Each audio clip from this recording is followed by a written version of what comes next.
இன்னைக்கு நம்ம பார்க்க போற சென்டென்ஸ் பேட்டர்ன் என்ன அப்படின்னா, I have heard that. Heard அப்படின்றது ஹியரோட past participle form. Okay, so hear அப்படின்னா கேட்கறதுன்றது எல்லாருக்குமே தெரியும். நான் கேட்டேன் அப்படின்னு சொல்றதுக்கு ஹர்ட் அப்படின்னு சொல்லுவோம்.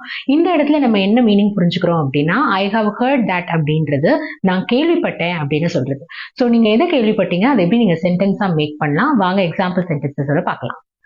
ஐ have heard that you got a new job. உனக்கு புதுசா வேலை கிடைச்சிருக்குன்னு நான் கேள்விப்பட்டேன் அப்படின்னு சொல்றது. I have heard that you fixed laptops. நீ லேப்டாப்ஸ்லாம் சரி பண்ணுவியாமே நான் கேள்விப்பட்டேன் அப்படின்னு சொல்றது. I have heard that there is no school next week. அடுத்த வாரம் ஸ்கூல் இல்லையாமே நான் கேள்விப்பட்டேன் அப்படின்னு சொல்றது. I have heard that your wife is a music teacher. உன்னோட ஒய்ஃப் மியூசிக் டீச்சரா இருக்காங்களாமே நான் கேள்விப்பட்டேன் அப்படின்னு சொல்றேன். இதை நான் கேள்விப்பட்டேன் உன்னோட ஒய்ஃப் மியூசிக் டீச்சராமே அப்படின்னு நம்ம சொல்லுவோம் இல்லையா? ஸோ அந்த மாதிரியும் நம்ம கேட்கலாம். ஐ ஹாவ் ஹர்ட் தட் அப்படின்றத காமனா போட்டுட்டு உங்களோட நெக்ஸ்ட் என்ன கேட்க போறீங்களோ அந்த சென்டென்ஸை அப்படியே நீங்க ஆட் பண்ணிக்கலாம். இங்க பாஸ்ட் டென்ஸ்ல இருக்கு you got a new job, இங்க வந்து பிரசன்ட் டென்ஸ்ல இருக்கு யூ ஃபிக்ஸ் லேப்டாப்ஸ். இந்த மாதிரி நீங்க கேள்விப்பட்ட விஷயத்த மத்தவங்க கூட எப்படி ஷேர் பண்ணுவீங்க ஐ ஹாவ் ஹர்ட் தட் வச்சு உங்களோட ஓன் சென்டென்ஸை நீங்க காமெண்ட்ல லீவ் பண்ணுங்க. தேங்க்யூ.